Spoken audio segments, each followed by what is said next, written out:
Hikima&fasahatv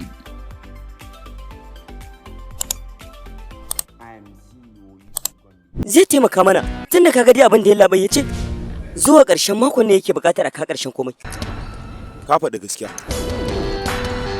amma abin da ka manta cewa shi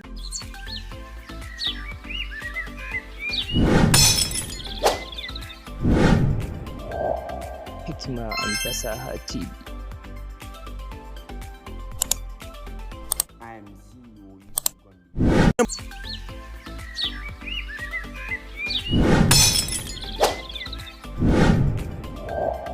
Hikima&fasahatv